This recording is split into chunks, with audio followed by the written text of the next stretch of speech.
దక్షిణ ఒడిశా ప్రాంతంలో ఏర్పడిన అల్పపీడనం దక్షిణ ఛత్తీస్గఢ్ వైపుగా కదులుతోంది.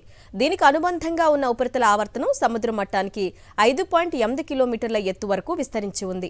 మరోవైపు రుతుపవన ద్రోణి విదర్భ, గోపాల్పూర్ మీదుగా ఆగ్నేయ దిశగా మధ్య బంగాళాఖాతం వరకు విస్తరించి ఉంది. అల్పపీడన ప్రభావంతో బుధ, గురువారాల్లో ఉత్తరాంధ్ర, కోస్తా జిల్లాల్లో అక్కడక్కడ తేలికపాటి నుంచి మోస్తరు వర్షాలు కురిసే అవకాశాలు ఉన్నాయని వాతావరణ శాఖ అధికారులు తెలిపారు.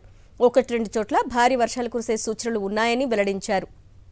తీరం వెంబడి గంటకు 30 నుంచి 40 కిలోమీటర్ల వేగంతో బలమైన ఈదురుగాలులు వీస్తాయని మత్స్యకారులు అప్రమత్తంగా ఉండాలని సూచించారు.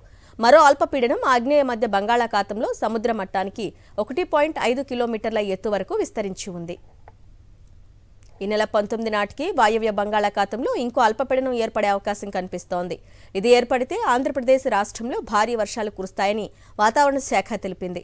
అల్పపీడన ప్రభావంతో ఎక్కువ ప్రాంతాల్లో తేలికపాటి నుంచి మోస్తారు వర్షాలు, కొన్ని చోట్ల ఉరుములతో కూడిన జల్లులు, పలు ప్రాంతాల్లో భారీ వర్షాలు పడే అవకాశం ఉందని తెలిపింది. విజయనగరం జిల్లా మెరకం మండలంలో మంగళవారం 3.30 సెంటీమీటర్ల వర్షం కురిసింది. గజపతి నగరం మండలంలో ముచ్చర్లలో 2.8 సెంటీమీటర్లు, అల్లూరి సీతారామరాజు జిల్లా చింతపల్లిలో 2.6 సెంటీమీటర్ల వర్షం కురిసింది. కృష్ణా జిల్లా బావదేవరపల్లిలో 6.8, కృతవెన్ను మండల కేంద్రంలో 6.66, పెదౌటుపల్లిలో 5.8 సెంటీమీటర్ల వాన కురిసింది.